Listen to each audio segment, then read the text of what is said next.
Hi, welcome to my channel. I am going to talk today about how to teach beginner violinists the bow hold. So some teachers take a long time to teach the violin bow and others teach it right away. I'm kind of somewhere in the middle. We get started with the main part of the instrument, but we'll talk about that in another video. But when we do get to the bow, we get into that maybe about four to 6 weeks after they've started their lessons. And the first thing we start with is a marker or a highlighter or something that's a little on the thicker side. And what I have students do to begin with is we make a little caterpillar.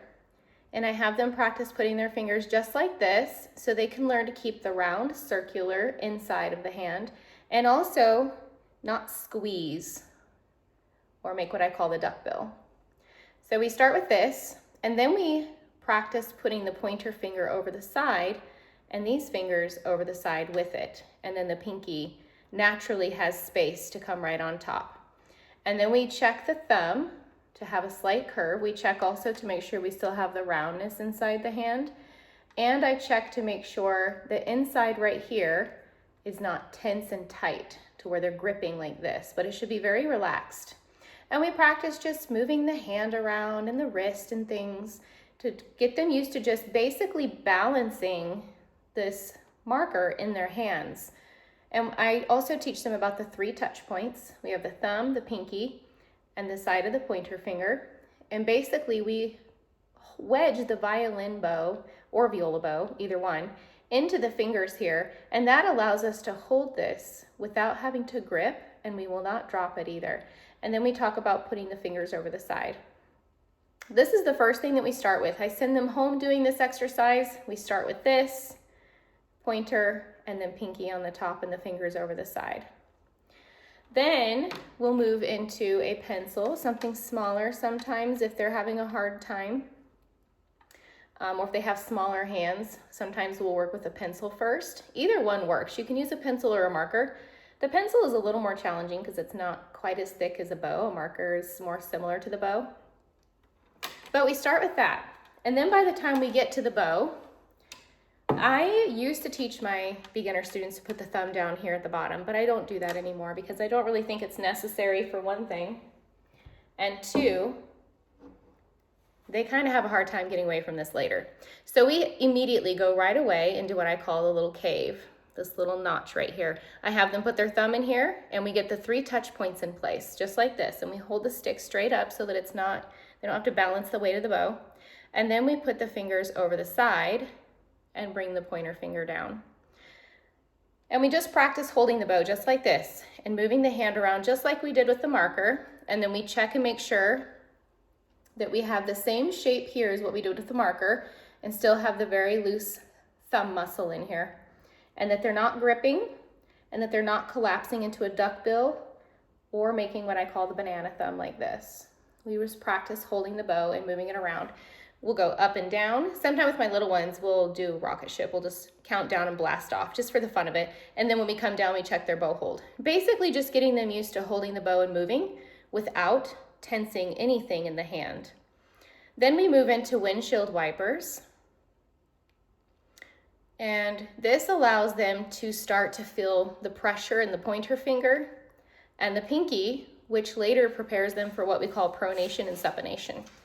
This is how I start all of my beginner students. It is slow and it takes them a few weeks to kind of get this part down, but it's worth it because if you build the foundation well first, they will be far more successful at making a good sound and being relaxed and not having all kinds of issues to fix later. After they get used to the bow hold, I don't have them work on this yet. It's a lot of weight for the pinky and a lot of them have very weak pinkies.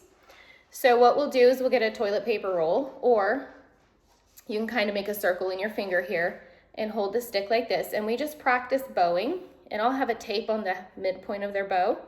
And we work from middle to tip starting out because we work just moving from the elbow. We'll get to the bottom of the bow much later. And I have them practice just moving the bow like this and checking their hand shape, checking that the thumb is loose, and they practice bowing either in a toilet paper roll or with their finger like this. You can also put like a cloth here on your shirt, bow on your shirt. I don't recommend it, but you can do it if you want to. Once they get comfortable with that, we do not begin bowing on the violin right away. Instead, we talk about how to hold the bow at the frog. And I work with dropping their shoulders. A lot of people, including adults, will want to raise their shoulders up to do this, or they'll stick their elbow out. So we work on the proper posture for that. We work on the wrist being loose and keeping the loose hands and fingers. You can also have them tap the fingers like this to kind of get used to how these fingers work, because this is how they will work with the bow. They do work together, but we also have pronation that comes from here, and the pinky is going to be working with the balancing of the bow, and this is going to support the bow. The biggest problem I see with students is pushing the thumb like this and tilting the bow stick towards them. So this is one way we work on that. We place the bow here, and they should feel the weight in the pinky. They shouldn't really feel any weight here. This is what we would call supination, where we're basically turning the hand towards the screw of the stick. Then we lift and go to the middle of the bow, and we apply a little bit of pressure, pronate into the stick. And we also work on a straight bow doing this as well. And then we lift and go to the tip, and we continue that pronation. This allows them to work on pronation and supination and keeping the stick straight up and down as we go, and also the loose fingers and the proper hand shape.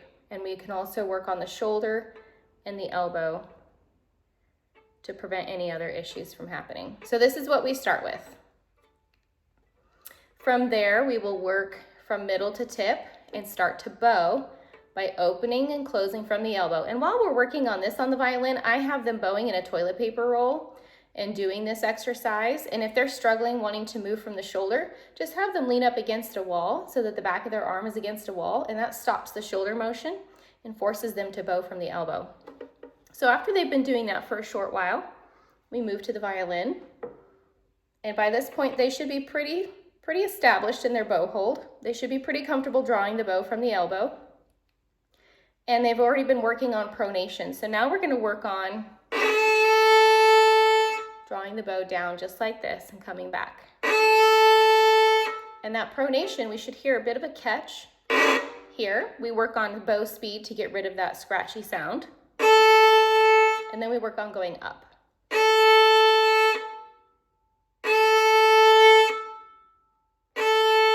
And we just do exercises like this. And then we'll work on crossing strings silently, where we move the elbow up and down. And then we practice in the upper half of the bow, going from E to A, back to E, and A, and so on. So you notice there are a lot of different facets to the bow. We work on one little thing at a time. I don't necessarily have them master them, but I have them get comfortable with it before we go on to the next thing.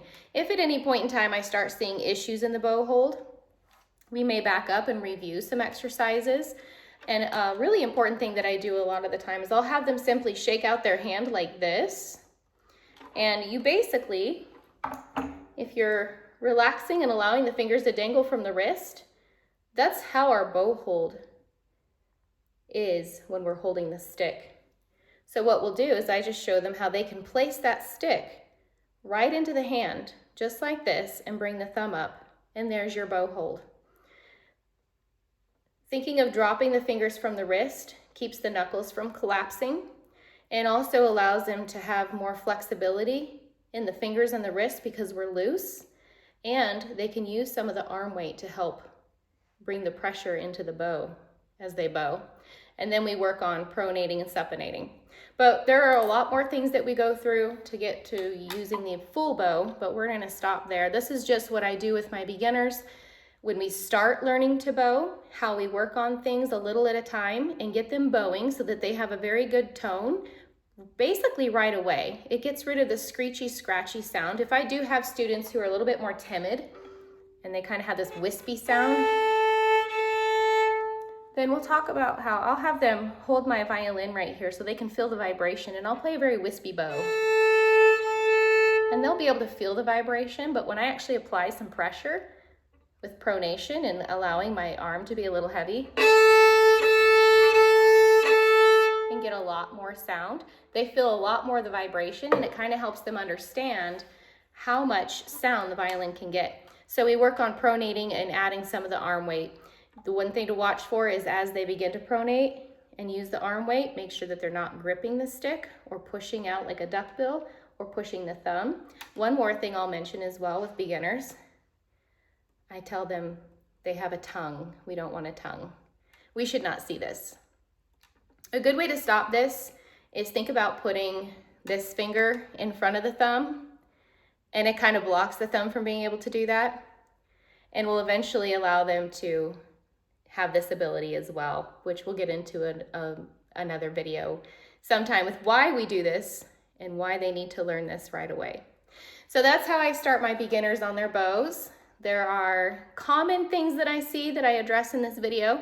If you have things that you see that you are struggling with your students on, write a comment below, and I'd be more than happy to give you some tips on how to fix those problems.